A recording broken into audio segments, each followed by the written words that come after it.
Bonjour et bienvenue sur Science Sport Endurance. On se retrouve aujourd'hui pour un nouveau podcast en compagnie de Jérémy. Comment tu vas, Jérémy? Salut Clément, bah écoute, ça va nickel et toi? Ah, parfait, moi. Bon, du coup, aujourd'hui, on n'accueille pas d'invité dans le podcast, mais on va échanger tous les deux sur les erreurs à ne pas faire pour progresser, notamment quand on débute. Donc, c'est un sujet qui a été traité par beaucoup de blogs, de youtubeurs, mais nous, on va essayer de présenter ça d'une façon un peu plus scientifique et en partageant un peu avec notre expérience personnelle. Ouais, parce que comme tu le dis, par rapport à notre expérience personnelle, on a tous fait des erreurs et nous les premiers, quoi. Ce qu'il faut se dire, en gros, quand on débute les sports d'endurance, c'est qu'il faut éviter ces erreurs pour maximiser, en gros, sa progression. Malgré que quand on commence, quoi qu'on fasse, même si notre entraînement n'est pas forcément optimisé, on va forcément progresser parce que le corps a un nouveau stress et il va s'adapter. Mais le truc qu'il faut se dire, c'est que en optimisant dès le départ son entraînement, on va gagner énormément de temps et du coup progresser beaucoup plus vite. Et à terme, éviter les blessures, ce qui empêche souvent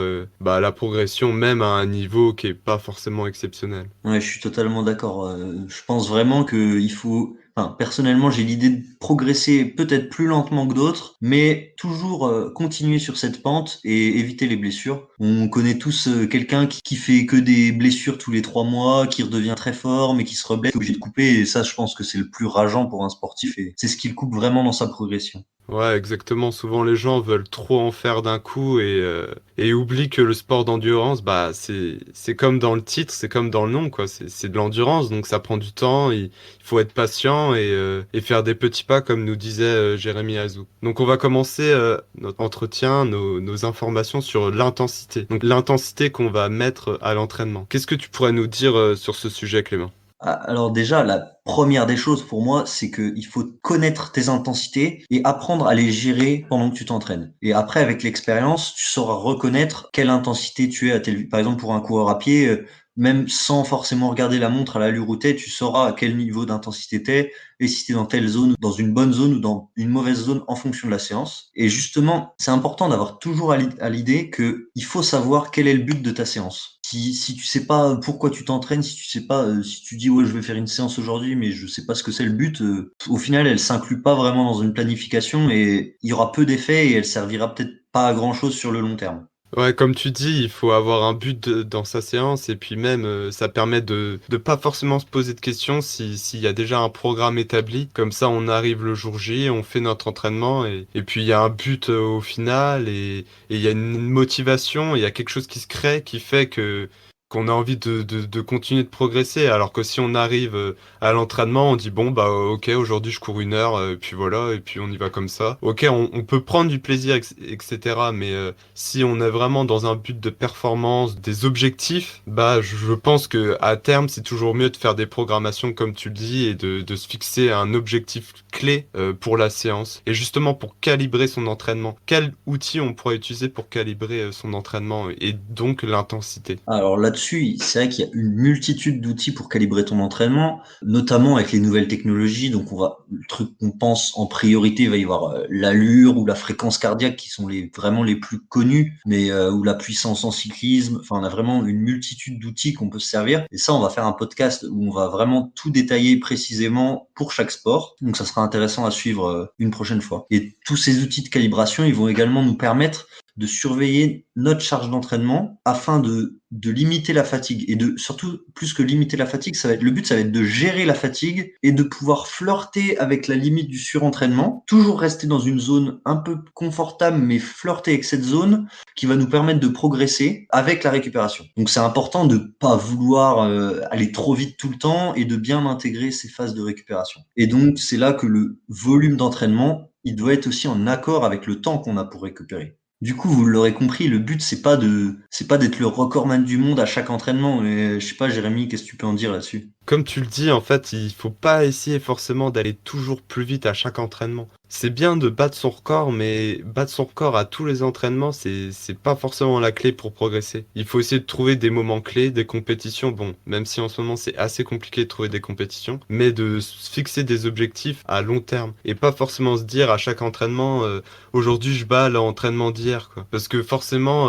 votre forme, elle va évoluer chaque jour et il y a un jour, par exemple, un jour où vous allez pas réussir réussir à battre la séance précédente, vous allez être déçu, ça va être un échec pour vous et mentalement c'est très dur quoi. De plus, vous risquez aussi de vous blesser parce que dit être à fond à tous les entraînements, ça veut dire un niveau de fatigue assez élevé et au final très peu de temps de récupération. Tout est fait pour se blesser si vous faites ça en gros. Puis vous allez forcément progresser sans doute moins vite. Parce qu'il faut savoir que quand vous allez vouloir augmenter le nombre d'entraînements que vous faites par semaine, il va falloir forcément inclure des entraînements à basse intensité. Parce que à basse intensité, en fait, il y a beaucoup d'adaptations physiologiques qui se font, comme l'augmentation du volume d'éjection systolique. Ça veut dire que votre cœur, il va pouvoir pomper plus de sang, un plus gros volume de sang par battement. Mais pour cela, en gros, il faut faire de la basse intensité pour que le cœur ait le temps de remplir complètement sa cavité en sang. Parce que quand vous utilisez une intensité beaucoup trop élevée et que votre fréquence cardiaque est beaucoup trop haute, bah le cœur il a pas forcément le temps de se remplir entièrement. Et ça provoque pas forcément cette adaptation qui est très importante. C'est pour ça que la fréquence maximale, elle est pas prédictive d'une grosse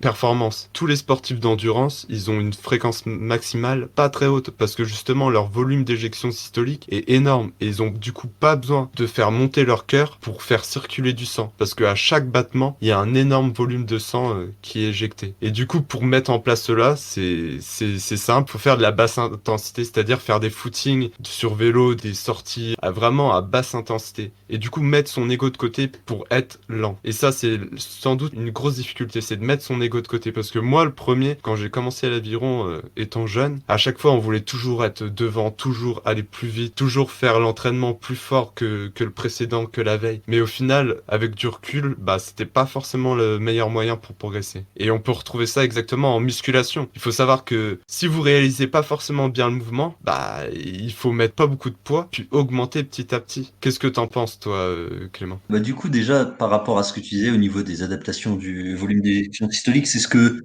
vulgairement on appelle en quelque sorte faire grossir le cœur. On peut entendre ça souvent, le fait de, ouais, c'est le travail du cœur. Et c'est ce qui va permettre donc de pouvoir après être plus efficace à haute intensité. Mais par rapport à ce que tu viens de dire en aviron, je vais rebondir sur le fait, moi aussi, mes débuts en vélo, ça a été assez marrant maintenant que j'y repense, c'est qu'on s'entraînait avec donc à 14 ans, on s'entraînait avec des mecs beaucoup plus forts. Et j'ai retrouvé quelques séances sur Strava. C'était des sorties de 5 heures à 160 BPM. Enfin, tu vois bien le genre de séance qui sert strictement à rien et qui te crame plus qu'autre chose.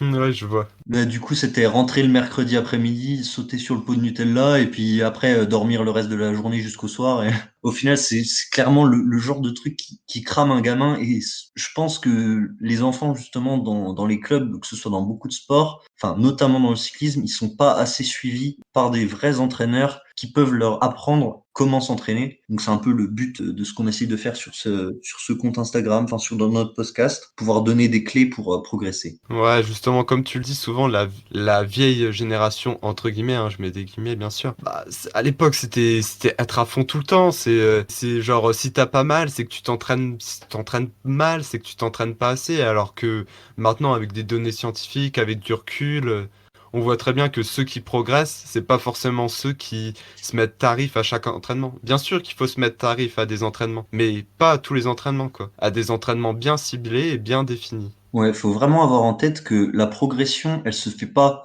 sur une séance dans la semaine, mais ça va être un empilement de moyennes séances sur la semaine qui vont faire qu'on va progresser et donc il faut se dire qu'on va en faire trop d'un coup, mais ça va être la régularité sur chaque semaine, chaque cycle, chaque année même. Il faut voir sur le long terme une progression et se dire qu'on va être linéaire pour avoir tel niveau à tel instant T. Et donc avoir des objectifs à court terme, mais je pense que c'est également quelque chose de bien d'avoir un objectif à long terme auquel on pense pour se dire qu'il faut prendre son temps. Ouais, comme tu dis, prendre son temps. Du coup, maintenant, on va parler un peu plus de la récupération. Donc, qu'est-ce que tu pourrais nous dire un peu, Clément, sur les bases de la récupération? Déjà, avant de parler des bases de la récupération, ce qu'il faut savoir, c'est que l'entraînement, c'est pas ce qui nous fait progresser, mais c'est là comment on récupère de ce stress qui va nous faire progresser. Donc, on a beau s'envoyer les plus grosses séances, si jamais derrière on n'est pas capable de récupérer comme il faut, le niveau il va pas augmenter. Pour faire simple, on va avoir 3 piliers qui vont être le sommeil, l'alimentation, l'hydratation.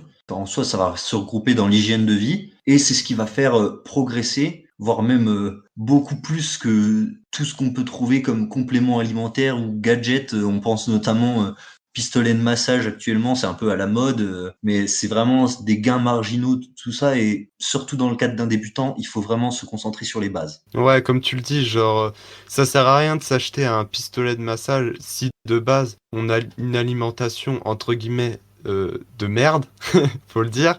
Vaut mieux investir dans une alimentation bah déjà brute, non transformée, avec des aliments riches en minéraux, en vitamines, etc., quoi. Vaut mieux investir, je pense, dans une alimentation régulière qui est bonne que dans un pistolet de massage à 300 ou 400 euros, quoi. Ça, c'est clair. Puis, il faut savoir surtout écouter son corps. Et ça, c'est pas forcément facile quand on débute d'écouter son corps parce qu'on n'a pas l'habitude. Mais avec l'expérience, c'est possible d'avoir énormément d'informations. C'est-à-dire que quand le corps il dit stop, il vaut mieux prendre un jour de repos, 2 jours de repos, perdre un peu de temps que faire la séance de trop et se blesser le lendemain. Il y aurait pas d'intérêt. C'est comme les gens qui vont courir, faire une grosse séance le 1er janvier alors que la veille, ils ont bu je sais pas combien de canons, fait une nuit blanche, etc. Bah, c'est la meilleure façon de se blesser. La fatigue, il faut la voir comme une chasse d'eau en gros. C'est-à-dire que quand il y a trop de fatigue, bah, il y a trop d'eau dans les toilettes, dans la chasse d'eau et il faut tirer la chasse d'eau. Et quand on tire la chasse d'eau, bah, il faut récupérer. Et le mieux, c'est de réguler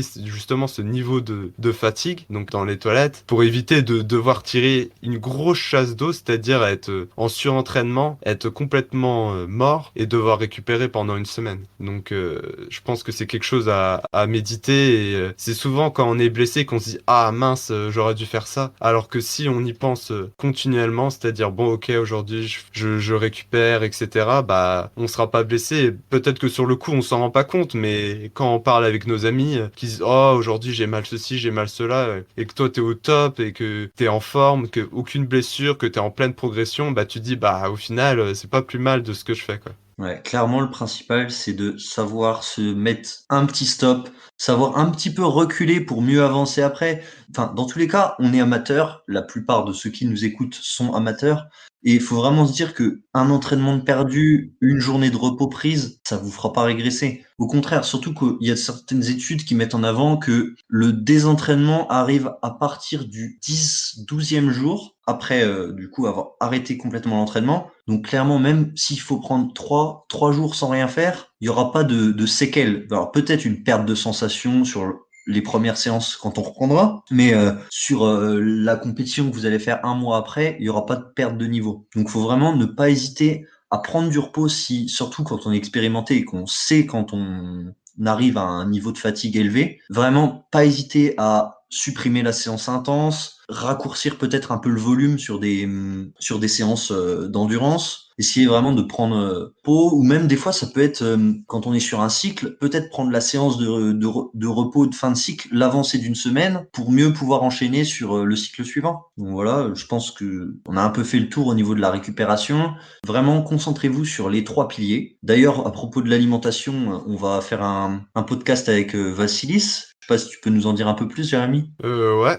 Donc Vassilis, comme tu le dis, il est expert en nutrition. Enfin, il a fait énormément d'études là-dessus.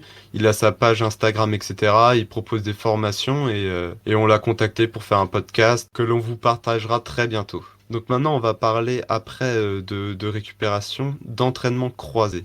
Est-ce que tu pourrais nous expliquer ce que c'est l'entraînement croisé, Clément? L'entraînement croisé, ça va être tout ce qui va toucher à d'autres disciplines dans le but de nous faire progresser dans notre discipline. Donc toi, par exemple, qui fais de l'aviron en compétition, qu'est-ce que tu fais à côté en plus? Bah en plus je fais pas mal de vélo de route, j'aime vraiment ça, et un peu de course à pied. Enfin là je vais vraiment m'y mettre, mais faire un peu plus de course à pied, mais oui, j'essaye de faire un gros volume de vélo parce que c'est un sport que j'apprécie beaucoup. Mais, et donc, je vais rebondir sur ce que tu viens de dire, le fait que tu aimes ça, et justement, quand on veut choisir un entraînement croisé, il faut pas, enfin, un sport à mettre en entraînement croisé, il faut pas se poser la question forcément de qu'est-ce qui ferait le plus progresser, etc. Mais vraiment, qu'est-ce qu'on aime faire? Parce que clairement, quand on aime un sport, on va avoir envie de le faire et c'est ce qui va nous aider à rajouter du volume dans cette discipline pour ensuite progresser. Donc, est-ce que tu peux nous parler un petit peu de justement ce que ça apporte l'entraînement croisé? Bah, comme tu l'as dit, ça permet d'apporter une variété au niveau de l'entraînement, d'éviter une routine, on va dire, parce que s'installer dans un sport comme le vélo ou l'aviron où on fait que ça, que ça, que ça, au bout d'un moment, bah, on en a marre, quoi. On a envie de voir autre chose. Donc, ça permet de varier l'entraînement, de varier les contraintes, qu'elles soient mécaniques ou physiologiques. C'est-à-dire que quand un rameur va faire du vélo, il va pas forcément utiliser les mêmes muscles, il va pas forcément appliquer les mêmes contraintes musculaire ou même physiologique. Donc ça peut lui apporter que des bénéfices à sa pratique principale qui est l'aviron. Ça permet aussi d'augmenter son volume pour des sports par exemple comme la course à pied qui implique une grosse contrainte mécanique avec les chocs. Faire du vélo à côté, ça permet d'augmenter son volume sans risquer de se blesser parce que le vélo, voilà, c'est un sport porté, un sport sans choc, un sport où il y a quand même relativement très peu de blessures, mis à part les chutes. Après, on peut aussi parler de travail spécifique, ça permet aussi un transfert d'une discipline à l'autre. Donc on sait qu'il y a un très bon transfert du vélo à la course à pied qui est possible. Donc c'est franchement très intéressant de pratiquer ces deux sports. Après, comme tu le disais, le choix de pratiquer un sport en parallèle, il est aussi en fonction de ce qu'on aime, quoi. Il faut pas s'imposer une autre pratique à côté si on déteste ça. Ça serait pas très logique. Oui, et donc je vais rebondir sur le transfert. C'est vrai que c'est quand même très important aussi à prendre en compte quand on décide de faire une autre discipline. Comme on le disait plus haut pour l'intensité, il faut savoir pourquoi on fait telle séance dans le but de progresser. Et donc c'est là qu'il faut se poser la question de est-ce que ma séance, par exemple, si je suis coureur, est-ce que si ma séance que je vais faire sur le vélo, qu'est-ce qu'elle va m'apporter pour courir plus vite? Notamment dans le cadre du vélo vers la course à pied, il y a un très bon transfert. Par contre, c'est pas du tout le cas dans l'autre sens. C'est dû notamment aux différentes contraintes musculaires. Il y a toutes sortes de choses qui font que les coureurs à pied ne sont généralement pas forcément très bons en vélo, ou du moins pas tout de suite. Maintenant, on va un peu s'intéresser à du coup ce qui arrive en fin de saison. Qu'est-ce qui se passe, Jérémy, en fin de saison? Bah, en fin de saison, généralement, c'est comme on dit, c'est la coupure, quoi. C'est la grosse pause de l'année et c'est quelque chose qui est installé dans toutes les têtes, c'est la coupure, quoi. Est-ce que tu pourrais nous parler un peu de cette coupure? Est-ce qu'elle est réellement indispensable ou on peut quand même s'en passer même si on adore le sport? Alors moi, je suis pas fan de faire une coupure pour dire de faire une coupure. Je pense qu'il peut y avoir un vrai besoin d'une coupure. Elle va être très utile s'il y a un besoin. Ça peut être notamment l'occasion de se refaire un petit capital au niveau de la santé, de se refaire la cerise, un peu comme on dit. On va dire que c'est pas obligatoire, mais ça peut permettre de faire un petit reset. Par contre, si on choisit de pas faire de coupure, il va falloir changer quelque chose quand même. Donc on peut notamment passer sur un autre sport. Je sais pas si un coureur à pied aime le foot. Je pense à Jimmy Gressier par exemple. J'ai entendu il y a pas longtemps qu'il allait faire. Il me semble qu'il a dit que c'était après les JO qu'il ferait une coupure où il ferait que du foot. En soi, c'est pas une coupure complète, hein, mais ça permet de faire un reset mental et aussi un peu physique. Ouais, comme tu le dis, ça dépend vraiment des athlètes. Il y en a qui vont en avoir besoin parce que voilà, psychologiquement, physiquement, bah, ils sont pas à bout, quoi, mais ça se voit que c'est la fin de saison, quoi. Ils ont vraiment envie de récupérer. Après, en contrepartie, il y a des personnes qui se sentent très bien, quoi, et qui n'ont pas forcément besoin de cette coupure, comme tu le dis. Moi, je me rappelle très bien de mes années en aviron, même si voilà, j'avais pas un niveau de dingue. L'été, bah, je faisais plus d'aviron, c'est sûr, mais bon, je faisais du vélo à côté, de la course à pied, toujours sans forcément intensité, hein, mais juste pour le plaisir, pour décompresser mentalement. C'est exactement ça. Du coup, en parlant du mental, la coupure, on peut même en faire une petite en milieu de saison. Une coupure, on va faire de l'entraînement. Enfin, ça va pas être une vraie coupure, mais une coupure où on va changer totalement de sport pendant, par exemple, pour le cours à pied, ou, je sais pas, pendant une semaine, on peut très bien ne plus courir du tout et faire uniquement du vélo, de la musculation, autre chose, tout en restant avec de l'intensité. Physiquement, ça va occasionner peu de pertes dans le niveau. Par contre, mentalement, ça peut permettre de revenir dans son entraînement avec une vraie envie de reprendre et de tout casser pour les prochaines compétitions et d'être totalement prêt. Justement, en parlant de reprendre, c'est important aussi la reprise, parce que c'est souvent le moment où tout le monde se blesse, parce que comme d'habitude, on veut toujours trop en faire. Et donc c'est important de préciser que quand on veut reprendre, bah, il faut être progressif dans son entraînement, quoi. Il faut pas essayer de reprendre les mêmes allures qu'on avait à la fin de la saison, où on était au top de notre forme pour la compétition finale de la saison, quoi. Comme on l'a dit précédemment, il est important de mettre son ego de côté. Ouais, et surtout, ça va dépendre de la coupure que t'as fait. Si pendant ta coupure en fin de saison, t'es parti une semaine à Ibiza, t'étais en boîte tous les soirs à manger de la pizza au petit-déj et puis coucher à 7 heures du mat, ta coupure, elle sera forcément, enfin, ta reprise sera forcément plus longue que si jamais t'as fait une coupure en fin de saison d'aviron ou t'es parti à la montagne, par exemple, faire des balades en vélo avec des copains, tu vois. Donc forcément, moins la coupure sera sérieuse, plus le temps pour revenir sera long. Il y aura vraiment besoin de garder une notion de progressivité et surtout de calibrer l'entraînement avec les nouvelles allures et pas celles de fin de saison, comme tu as dit. Donc si possible, un conseil, ça serait quand on reprend tout de suite, enfin tout de suite, non, une petite semaine d'endurance par exemple, mais une fois qu'on a repris, qu'on a un peu réactivé l'organisme, reprendre par directement un test, type VO2, PMA, VMA, enfin ça dépend de la discipline, mais qui permettrait d'avoir des allures pour calibrer son entraînement avec le niveau actuel. Et puis après, du coup, refaire un test une fois que le niveau sera revenu à un niveau habituel. Ouais, je suis totalement d'accord avec toi, Clément. Et du coup, pour conclure et faire un peu un résumé de tout ce qu'on aurait pu dire pendant ce petit podcast, donc ce qu'il faut retenir, c'est bah, la variété. Essayer de varier ses allures, ses disciplines pour que mentalement on puisse tenir dans la distance. Surtout être progressif, notamment quand on débute ou quand on reprend après la coupure. Bien sûr, prendre du repos quand c'est nécessaire. Il faut écouter son corps et si son corps dit stop, bah il faut prendre du repos et pas forcément essayer d'en faire toujours plus. Savoir mettre son ego de côté, notamment sur les footings, sur toutes les sorties en endurance qui vont être peut-être un peu chiantes. Et si on est dans un groupe, savoir dire aux autres, il faut ralentir, là ça va trop vite par exemple. Réguler son intensité, bah, c'est un peu dans le même aspect, c'est faire des tests, pas forcément aller trop vite quand le but de la séance c'est de tenir cette intensité. Enfin, c'est un peu du même type, c'est mettre aussi un peu son ego de côté en mettant en place des intensités de qualité qui correspondent à notre niveau. Peut-être un des points aussi les plus importants, ça va être d'être régulier et de savoir empiler les séances tout au long de l'année et tout au long des années même, sous forme de cycle, etc., à voir avec l'entraîneur, mais vraiment la régularité, c'est ce qui vous fera le plus progresser. Mais aussi être à l'écoute de son corps et de ses sensations. Et c'est avec l'expérience que vous allez pouvoir acquérir cette petite sensation qui vous permettra de savoir quand il faut récupérer, quand il faut être à cette intensité, etc. C'est vraiment avec l'expérience que vous allez pouvoir acquérir ça. Et il faut pas être pressé parce que ça prend quand même relativement pas mal de temps. Ouais, tout à fait faux. Savoir s'adapter et tout le temps adapter en fonction des sensations qu'on saura maîtriser avec notre expérience. Bah voilà, après ce petit podcast, je vous invite à vous abonner, à mettre un j'aime ou même un commentaire. Et nous, on se retrouve une prochaine fois sur un autre sujet. Ouais, on se retrouve la semaine prochaine, du coup, pour un prochain épisode qui sera tout aussi intéressant. Et du coup, je te souhaite une bonne fin de journée, Jérémy. Ouais, et juste avant de partir, est-ce que tu pourrais nous rappeler où on peut écouter tous nos podcasts et voir nos infographies? Alors, bah, pour nos infographies, ça se retrouve du coup sur notre compte Instagram, Science Sport Endurance. Pour les podcasts, ils sont disponibles en vidéo sur YouTube et sur Instagram en IGTV et en audio sur Spotify, Apple Podcast et plein d'autres plateformes de podcasts. Donc, sous le nom de Science Sport Endurance, vous allez trouver directement et merci de nous écouter. Ouais, merci beaucoup à toi qui nous écoutes et on te souhaite le meilleur. Et surtout, entraîne-toi. Allez, salut! Allez, salut!